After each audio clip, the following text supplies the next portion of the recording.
يا الله يا رحمن يا رحيم يا الحمد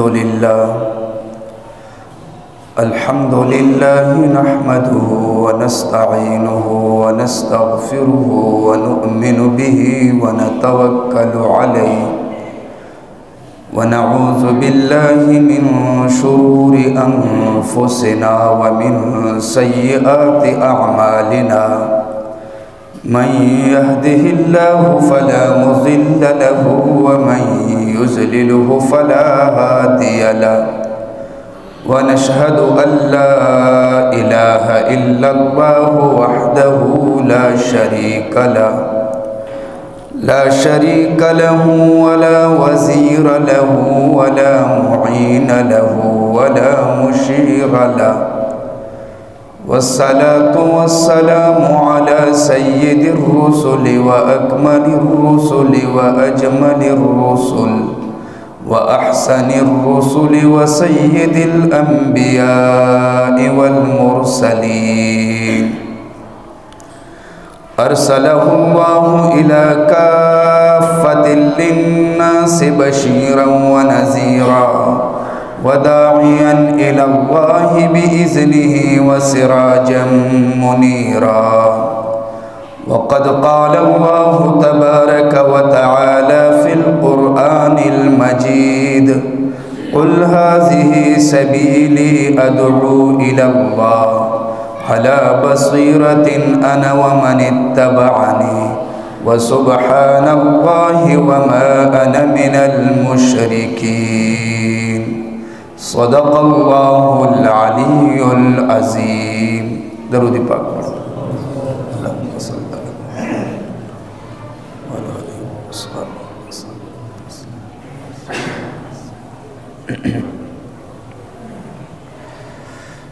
میرے محترم بزرگ اور عزیز بھائیوں، میں نے آپ کے سامنے قرآن مجید کی ایک آیت تلاوت کی ہے۔ اللہ تبارک و تعالی نے اپنے پیارے حبیب صلی اللہ علیہ وسلم کو مخاطب کر کے حکم دیا، فرمایا اے پیغمبر صلی اللہ علیہ وسلم آپ کہہ دیجئے ھذہ سبیلی، یہ ہے میرا راستہ، انا ومن اتبعنی، میرا بھی راستہ ہے اور جس نے میرا کلمہ پڑھا اس کا بھی راستہ ہے، یعنی میری بھی ذمہ داری ہے اور جس نے بھی کلمہ پڑھا ہے اس کی بھی ذمہ داری ہے۔ سبحان اللہ وما انا من المشرکین۔ اچھا، یہ ذمہ داری کیا ہے کہ لوگوں تک اللہ تعالیٰ کا پیغام پہنچانا، اپنی اصلاح کی کوشش بھی اور دوسروں کی اصلاح کی کوشش، یہ اس امت کی ذمہ داری ہے۔ رسول اللہ صلی اللہ علیہ وسلم کی آمد سے قبل جو اللہ تعالیٰ کی طرف سے ایک قانون تھا وہ یہ تھا کہ امت کے اندر جب بھی بگاڑ پیدا ہوتا تھا اور جب بھی فساد پیدا ہوتا تھا تو اللہ تعالیٰ نبی کو بھیجتے تھے، لیکن رسول اللہ صلی اللہ علیہ وسلم جب تشریف لائے تو اللہ کی طرف سے اعلان ہو گیا ما کان محمد ابا احد من رجالکم ولکن رسول اللہ وخاتم النبیین، کہ آپ کے بعد اب قیامت تک کسی نبی نے نہیں آنا، اور آپ نے بھی اعلان فرما دیا انا خاتم النبیین لا نبی بعدی، میں آخری نبی ہوں، میرے بعد کسی نبی نے نہیں آنا۔ اب اللہ تبارک و تعالی نے اصلاح کی یہ ذمہ داری اور دعوت کی یہ ذمہ داری امت محمدیہ کے ہر فرد کے ذمے لگا دی۔ اب امت محمدیہ کے ہر فرد کی یہ ذمہ داری ہے کہ اپنی بھی اصلاح کرے اور دوسروں کی اصلاح بھی کرے، اپنی اصلاح بھی کرے اور دوسروں کی تمام انسانیت کی اصلاح کی کوشش کرے۔ تو یہ ہماری ذمہ داری ہے۔ سب سے پہلے ہم اپنی اصلاح کریں گے۔ ہمارے جو دشمن ہے، دو بڑے دشمن ہیں، ایک نفس اور ایک شیطان۔ نبی علیہ الصلوۃ والسلام نے باقاعدہ ہمیں دعاؤں کا حکم بھی دیا کہ خصوصی دعا بھی کرے کہ اللہ تعالیٰ نفس کے شرور سے محفوظ فرمائے، اللہ تعالیٰ شیاطین کی شرور سے محفوظ فرمائے۔ اللہم انی اعوذ بک من شر نفسی واعوذ بک من کل شیطان مرید۔ اب جب نفس اور شیطان کے شرور سے ہماری حفاظت ہو جائے، جس کی بھی حفاظت ہو جائے گی اس کی اصلاح ہو گئی، اس کے لیے دین پر چلنا آسان ہو جائے گا۔ اور جو نفس اور شیطان کے اشاروں پہ چلتا ہے گویا کہ اس کی اصلاح ابھی نہیں ہوئی۔ مولانا اشرف علی تھانوی رحمہ اللہ فرماتے ہیں کہ 3 باتیں ضروری ہے اصلاح کے لیے۔ فرمایا پہلی بات مرشد کامل، نیک لوگوں کی صحبت، اللہ والوں کی صحبت۔ جب ہم اللہ والوں کی صحبت میں بیٹھیں گے تو وہ لوگ ہماری تربیت کریں گے۔ اللہ والے وہ ہوتے ہیں جو اپنی اصلاح بھی کرتے ہیں، کوشش کرتے ہیں، اور لوگوں کی اصلاح بھی کرتے ہیں، اور کوشش کرتے ہیں کہ شریعت کے خلاف کسی بھی عمل کا ارتکاب نہ کرے۔ چونکہ اللہ تبارک و تعالیٰ نے اپنے حبیب صلی اللہ علیہ وسلم کی تربیت کی، اور رسول اللہ صلی اللہ علیہ وسلم نے صحابہ کرام کی تربیت کی۔ آپ نے صحابہ کرام کی تربیت کی۔ ایک حدیث میں آتا ہے کہ حضرت عائشہ صدیقہ نے نبی علیہ السلام کو کسی خاتون کے بارے میں بتایا۔ کوئی خاتون آئی تھی، کوئی عورت آئی تھی جس کا قد چھوٹا تھا، تو عائشہ نے کوئی بات بتائی کہ یا رسول اللہ عورت آئی تھی، اس کا قد چھوٹا تھا، اور عائشہ نے ایسا اشارہ کیا کہ قد چھوٹا تھا، تو آپ نے منع فرما دیا۔ آپ نے فرمایا عائشہ آپ نے ایسی بات کہی کہ اگر اس بات کو سمندر میں ملایا جائے تو اتنا بڑا سمندر بھی کڑوا ہو جائے، یہ آپ نے اتنی خطرناک بات کی۔ اس کو کہتے ہیں تربیت۔ یہ تربیت کی ترتیب ہوتی ہے کہ جب بندہ غیر شرعی امر کا ارتکاب کرتا ہے تو جو اس کا مرشد کامل ہوتا ہے یا جن کی صحبت میں وہ بیٹھتا ہے وہ لوگ گناہوں سے ان کو روکتے ہیں، منع کرتے ہیں۔ تو ایک تو ضروری یہ ہے کہ ہم نیک لوگوں کی صحبت کے اندر بیٹھیں، عمل کا شوق پیدا ہوگا۔ اور دوسری بات، حاسدین کے حسد سے ہم سبق حاصل کریں، اسے ہم جلے نہ بلکہ ہم سبق حاصل کریں، اور ہم دین کا کام جاری رکھیں، اور حاسدین کے حسد کی کوئی پرواہ نہ کریں۔ حاسدین تو حسد کرتے ہیں، حسد کرنے والے، بلکہ جو جتنا فضل اور کمال کا بندہ ہوتا ہے اس کے حسد کرنے والے بھی اتنے زیادہ ہوتے ہیں۔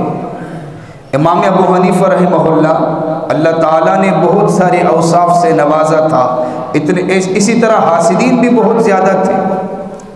خود رسول اللہ صلی اللہ علیہ وسلم کے حاسدین بھی بہت زیادہ تھے، حسد کرنے والے، یہاں تک کہ اللہ تعالیٰ نے خود اپنے حبیب کو حاسدین کی شر سے بچنے کا طریقہ بتا دیا، وَمِن شَرِّ حَاسِدٍ إِذَا حَسَدَ۔ لیکن جو اپنی اصلاح کرتا ہے، دین کی محنت کرتا ہے، اس کے لیے حکم یہ ہے کہ کسی کی پرواہ نہ کرے، کسی کی ملامتی کی پرواہ نہ کرے، کسی کے حسد کی پرواہ نہ کرے۔ جو حسد کرنے والے وہ ہوتے ہیں جو قدم قدم پر اعتراض کرتے ہیں، تنقید کرتے ہیں۔ اب جس بندے کے ساتھ لوگ حسد کرتے ہیں اس کے لیے حکم یہ ہے کہ اس حسد سے وہ سبق حاصل کرے۔ وہ لوگ جو اس پر اعتراض کرتے ہیں، تنقید کرتے ہیں، وہ دیکھے کہ اس میں وہ کمی ہے یا نہیں، اگر ہے تو اس کمی کو پورا کرے، وہ بجائے اس کے کہ وہ ان کو جواب دے، ان کو وہ چھوڑ دے، وہ دین کا کام کرے۔ امام شافعی رحمہ اللہ ایک دفعہ درس دے رہے تھے، ایک بچھو نے کاٹا، اتنی تکلیف ہوئی کہ چہرے کا رنگ بھی بدلا، لیکن درس نہیں چھوڑا۔ درس ختم ہوا، فرمایا کہ بچھو نے اپنا کام کرنا ہے، ہم نے اپنا کام کرنا ہے۔ یعنی گویا کہ جو حسد کرنے والا ہوتا ہے اس کی مثال بھی بچھو والی مثال ہے، اس نے اپنا کام کرنا ہے۔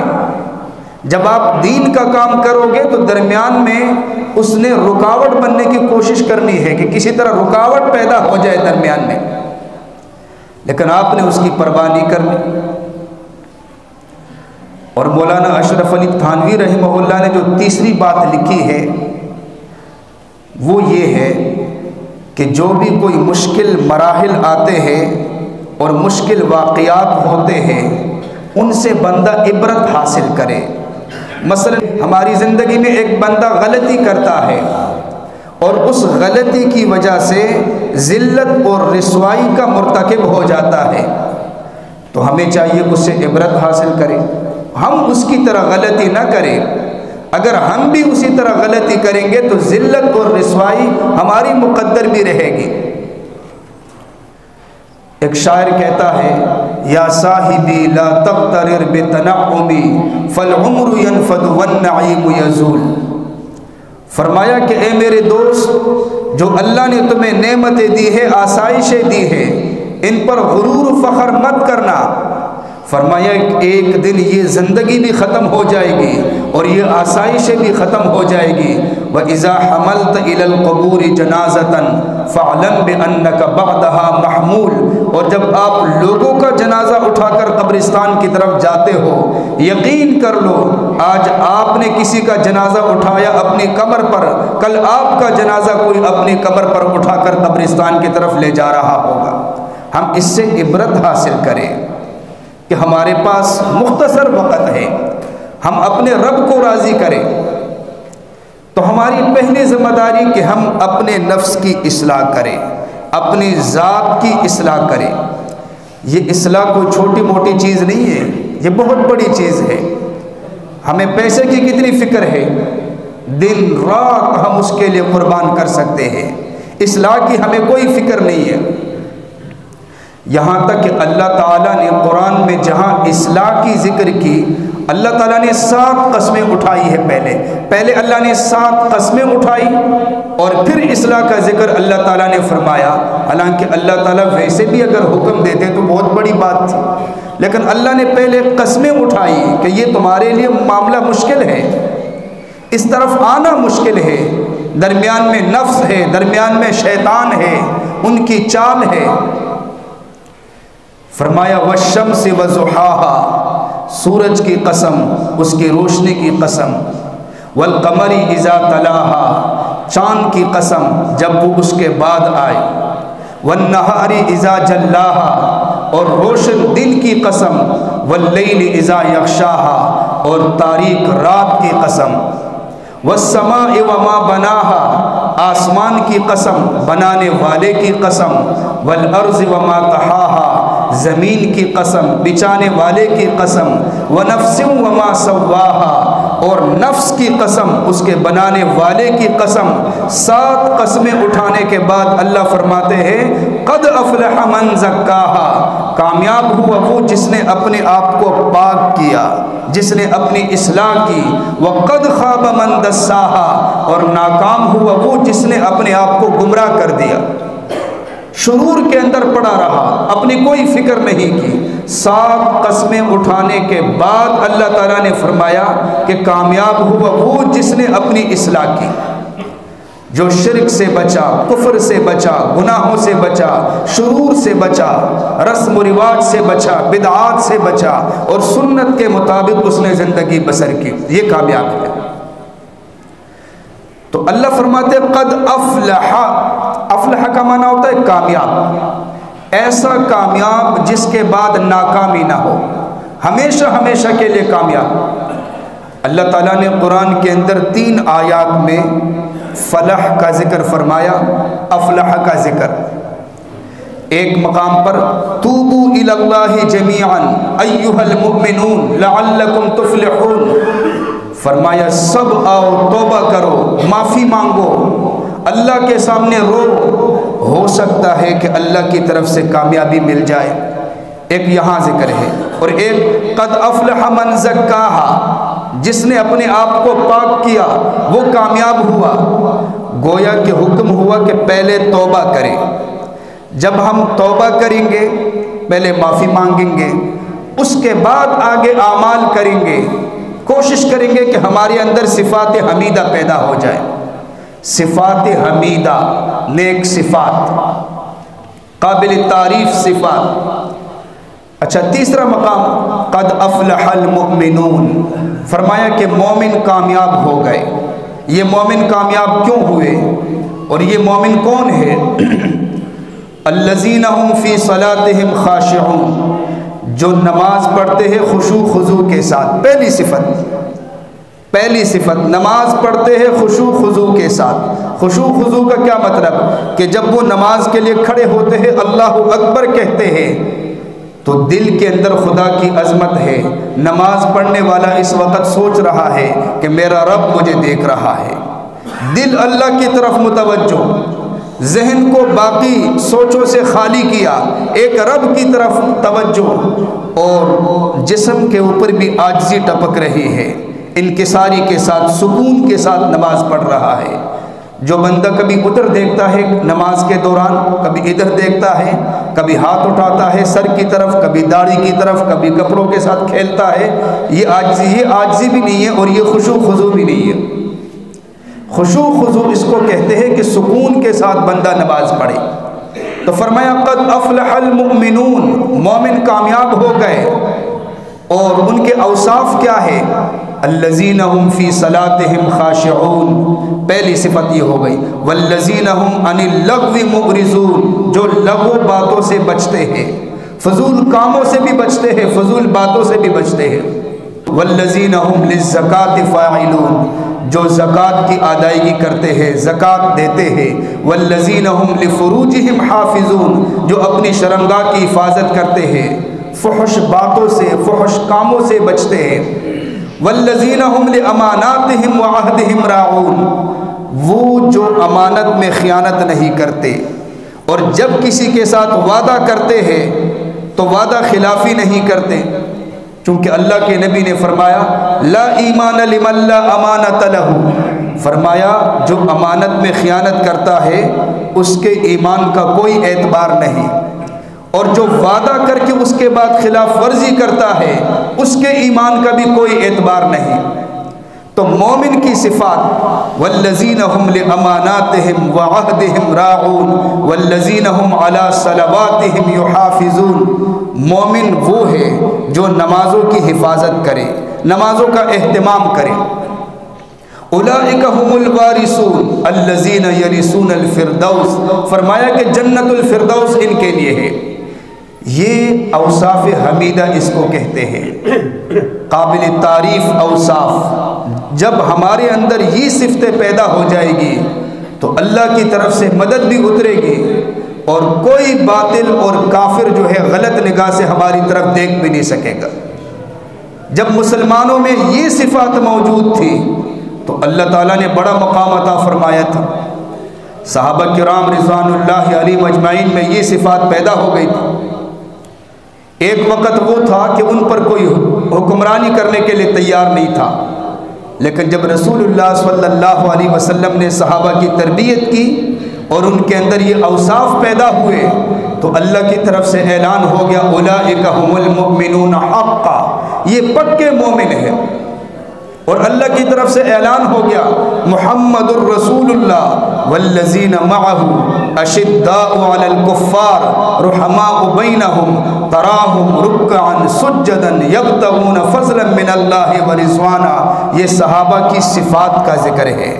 پہلے اللہ نے اپنے حبیب صلی اللہ علیہ وسلم کا نام لیا، محمد الرسول اللہ والذین معه، جو اس نبی کے ساتھ صحابہ ہے. اشداء علی الکفار رحماء بینہم، کفار کے مقابلے میں جاتے ہیں ننگی تلوار، ان کے لیے سختی، آپس میں پیار محبت. تراہم رکعا سجدا، رات کو آپ دیکھو گے کبھی رکوع کی حالت میں، کبھی سجدے کی حالت میں. اور یہ سارے اعمال کیوں کرتے ہیں؟ یبتغون فضلا من اللہ ورضوانا، صرف اللہ کی رضا مقصود ہے، اللہ تعالیٰ سے بدلہ مقصود ہے، نہ تو ریاکاری ہے نہ کسی سے بدلہ مقصود ہے.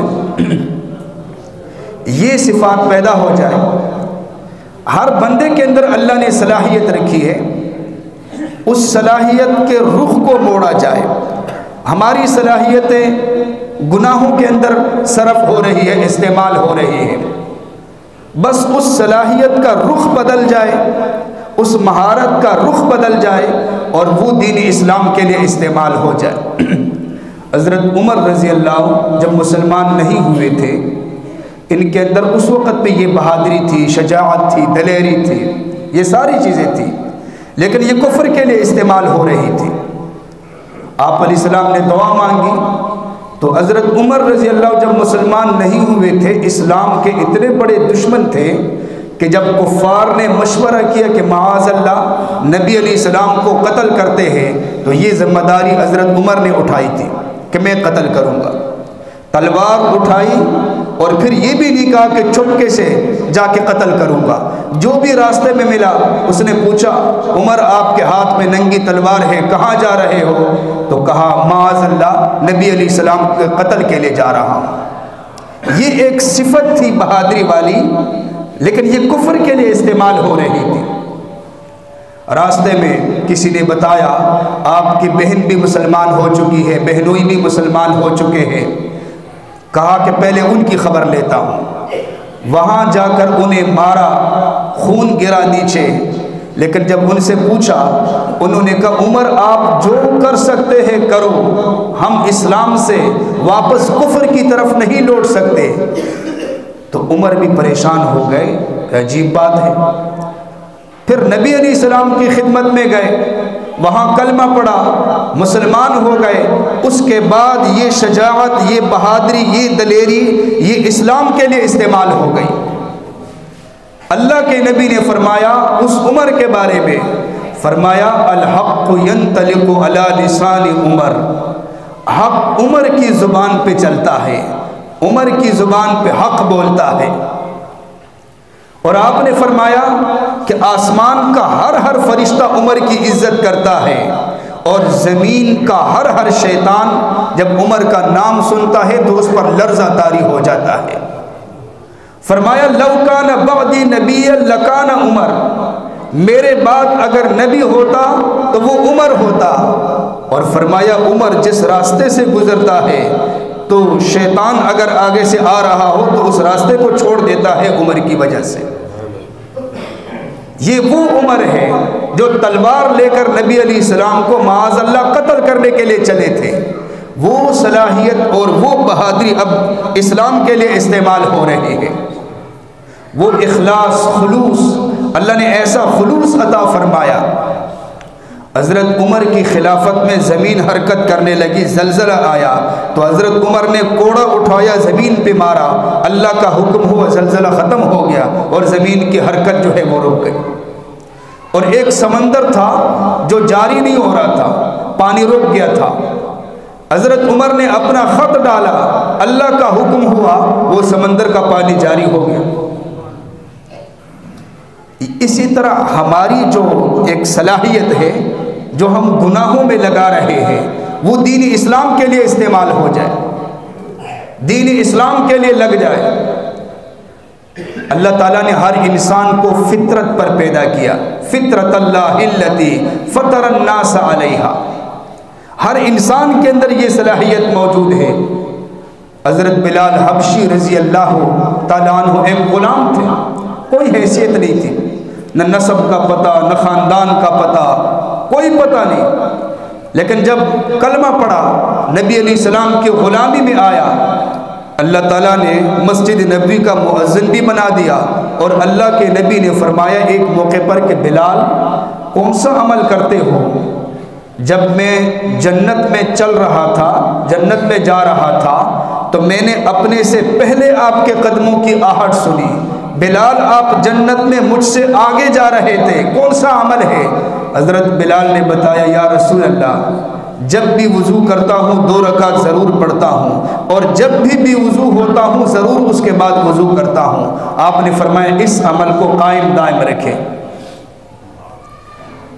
ہماری صلاحیتیں بھی دین اسلام کے لیے لگ جائے، ہمارے اندر بھی یہ اوصاف پیدا ہو جائے، لوگوں کے ذہنوں کے اندر ایک اشکال ہوتا ہے جی تبلیغ میں جو لوگ جاتے ہیں، ارے ان کا اجتماع آ رہا ہے، کیوں جاتے ہیں؟ کیا ہمیں نماز کا پتہ نہیں ہے؟ کیا ہمیں زکوٰۃ کا پتہ نہیں ہے؟ ہمیں سب کچھ کا پتہ ہے۔ بھائی اعمال کے شوق کو پیدا کرنے کے لیے جاتے ہیں، اعمال کا شوق پیدا ہو جائے۔ یہ اوصاف جو میں نے آپ کے سامنے آیتیں پڑھی، یہ اگر کسی کو یاد ہو جائے تو اس کی اصلاح نہیں ہو سکتی، یہ اس کے عمل میں آ جائے تب اس کی اصلاح ہوگی۔ اللہ کے راستے میں جو نکلتے ہیں مقصد یہ ہوتا ہے کہ یہ اوصاف ہمارے اندر پیدا ہو جائے۔ ہمیں یاد نہیں، یاد تو آپ 1 منٹ میں بھی کر سکتے ہو، ہمارے عمل میں آ جائے، ہم عمل کرنے والے بن جائے، یہ اوصاف ہمارے اندر پیدا ہو جائے، ہم اپنی اصلاح کریں اور ہم لوگوں کی اصلاح کی کوشش بھی کریں۔ تو جب ہم اس قسم کے اجتماعات میں جائیں گے اور بزرگوں کی صحبت میں بیٹھیں گے، اللہ کے راستے میں اگر اللہ نے نکلنے کی توفیق دے دی تو عملی زندگی ہم دیکھیں گے وہاں پر۔ اب دور ایسا ہے کہ عمل کا دامن ہمارا خالی ہے، دین صرف زبان پر ہے، زبان سے بولتے ہیں اور عمل کا دامن بالکل خالی ہو چکا ہے۔ اپنے دفاتر کو دیکھتے ہیں تو وہاں رشوت کھلے عام، اور جو وہاں بیٹھے ہوئے ہیں وہ رشوت کو اپنا حق سمجھتے ہیں، وہ یہ سمجھتے ہیں کہ یہ ہمارا حق ہے، ہمیں دے دو۔ اپنے معاشرے کو دیکھو، سود عام ہے، بازاروں کو دیکھو، وہاں فراڈ اور دھوکہ بازی عام ہے۔ آپ عدالتوں میں جائیں، وہاں عدل و انصاف کا نام و نشان نہیں۔ ہمارے تمام اداروں سے دین نکل چکا ہے۔ جب ہم اللہ کے راستے میں نکلیں گے، نیک لوگوں کی صحبت اختیار کریں گے، تب ہمارے ان اداروں کے اندر دین داخل ہوگا اور اسلام داخل ہوگا، جو اسلام کی روح ہے وہ ان میں پیدا ہوگی۔ ویسے بولنے سے بات نہیں بنے گی، اب تو صرف ہم زبان اپنی چلاتے ہیں۔ اللہ کے راستے میں نکلنے کا فرق یہ ہوتا ہے کہ یہاں ہم کسی دکان پہ بیٹھے ہوئے ہیں، کسی فیکٹری میں بیٹھے ہوئے ہیں، کہیں گھر پہ بیٹھے ہوئے ہوتے ہیں، تو ہماری زبانوں پہ کیا بات ہوتی ہے؟ اتنے پیسے جمع ہو گئے، اتنا قرضہ ہے، گھر کا اتنا خرچہ ہے، فلاں رشتے کا یہ مسئلہ ہے، یہ سارے دنیا کے معاملے ہوتے ہیں۔ اور جب آپ اللہ کے راستے میں نکلو گے تو آپ آپس میں بیٹھو گے، جنت جہنم کا تذکرہ کرو گے، قرآن حدیث کا تذکرہ کرو گے، گناہوں کے نقصانات کیا ہے اس کا تذکرہ کرو گے، اعمال کے اندر جو شوق پیدا کرنے والی باتیں ہیں ان کا تذکرہ کرو گے، آپ کو وہ ماحول ملے گا، اس ماحول میں آپ کو عمل کی توفیق ملے گی۔ یاد کرنا کمال نہیں ہے کہ کسی کو 1000 حدیثیں یاد ہو گئی تو بس ٹھیک، بولنا بھی کمال نہیں، کمال یہ ہے کہ بندہ عمل کرے۔ قرآن نے جہاں پر یہ فرمایا کہ یہ صفات مومنین کی صفات ہے، وہاں یہ نہیں فرمایا کہ جس کو یاد ہے تو وہ مومن ہے، بلکہ جس کے عمل میں یہ باتیں ہیں وہ مومن ہے اور وہ حقیقی مومن ہے۔ تو ہماری صلاحیت دینی اسلام کے لیے صرف ہو جائے، ہماری یہ کوشش ہونی چاہیے۔ جنید بغدادی رحمہ اللہ کے بارے میں لکھا ہے کہ کہیں راستے پہ جا رہے تھے، ایک آدمی کو دیکھا جس کو سولی پہ لٹکایا گیا تھا، اس کے ایک ہاتھ کو بھی کاٹا گیا تھا اور ایک ٹانگ کو بھی کاٹا گیا تھا۔ حضرت نے پوچھا کہ یہ کون ہے؟ بتایا گیا یہ ایک چور ہے، پہلی دفعہ اس نے چوری کی، اس کے ہاتھ کو کاٹا، دوبارہ اس نے چوری کی، اس کے ٹانگ کو کاٹا، پھر اس نے چوری کی، اس کو سولی پہ لٹکایا گیا۔ انہوں نے جا کر ان کے قدم کو چوم لیا، جنید بغدادی رحمہ اللہ نے۔ کسی نے پوچھا کہ حضرت یہ تو ہمیں سمجھ میں آنے والی بات نہیں ہے، آپ نے ان کے قدموں کو چوما، یہ تو چور ہے۔ فرمایا اس میں ایک صفت ہے جو غلط استعمال ہوئی ہے، اس میں استقامت کی صفت ہے، اس کے ہاتھ کو کاٹا گیا، اس کے پاؤں کو کاٹا گیا، اس کو سولی پہ لٹکایا گیا، لیکن یہ ڈٹا ہوا تھا کہ میں نے چوری کرنی ہے۔ اگر یہی صفت ہمارے اندر دین اسلام کے لیے پیدا ہو جائے کہ جو بھی ہو ہم دین کی کام کریں گے اور استقامت کے ساتھ کریں گے تو کتنی اچھی صفت ہے، لیکن اس بیچارے کی اصلاح نہیں ہوئی تھی۔ اگر اس کی اصلاح ہوتی تو یہ استقامت والی صفت دین کے لیے یہاں استعمال ہوتی۔ تو ہماری یہ کوشش ہونی چاہیے کہ ہم اپنی بھی اصلاح کریں گے اور پوری امت، پوری انسانیت کی اصلاح کی کوشش کریں گے۔ تو اپنی اصلاح کیسے ہوگی؟ ہم اللہ کے راستے میں نکلیں گے۔ کم از کم یہ اجتماع جو آ رہا ہے اس میں ہم کوشش کریں، 3 دنوں کا اجتماع ہے، اس میں ہم شامل ہو جائیں اور اس کے بعد ہم کوشش کریں کہ اللہ کے راستے میں نکلیں۔ دیکھیں، یہ نہ سوچے کہ اگلی دفعہ جو اجتماع آئے گا اس میں جائیں گے، یہ بھی نہ سوچے کہ ابھی تو میری عمر 30 سال ہے، 40 ہے، 50 ہے، کوئی 10 سال اور گزر جائے تو اس کے بعد میں اللہ کے راستے میں نکلوں گا۔ ہمیں کوئی علم نہیں ہے کہ موت کا فرشتہ کب آتا ہے، ہمیں یہ بھی نہیں پتا کہ 10 سال کے بعد ہمیں توفیق بھی ملتی ہے یا نہیں۔ یہ تو ہم اللہ سے مانگیں گے تو اللہ تعالیٰ توفیق دیں گے۔ ایک مثال میں آپ کو دیتا ہوں۔ ایک بادشاہ تھا اور اس کا ایک باغ تھا جس کے اندر اعلیٰ قسم کے پھل تھے۔ اس نے اپنے ایک وزیر کو کہا کہ اس باغ کے مختلف مرحلے تھے، مختلف حصے تھے۔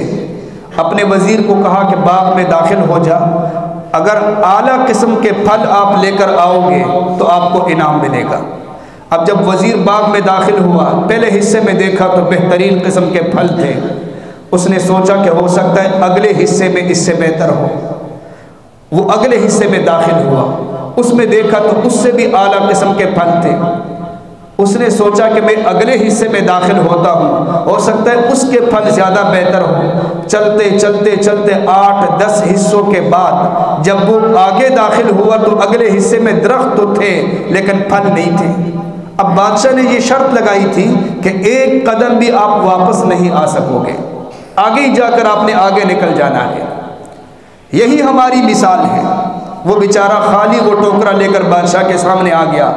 یہی ہماری زندگی کی مثال ہے۔ ایک ایک مرحلہ، ایک ایک لمحہ ہمارا گزر رہا ہے اور ہم یہ سوچتے ہیں کہ آج نہیں کل، کل نہیں پرسوں، یہ سال نہیں اس کے بعد آنے والا سال، اور یا 10 سال کے بعد یا 5 سال کے بعد۔ اچانک جب موت کا فرشتہ آئے گا ہمیں پھر موقع نہیں ملے گا۔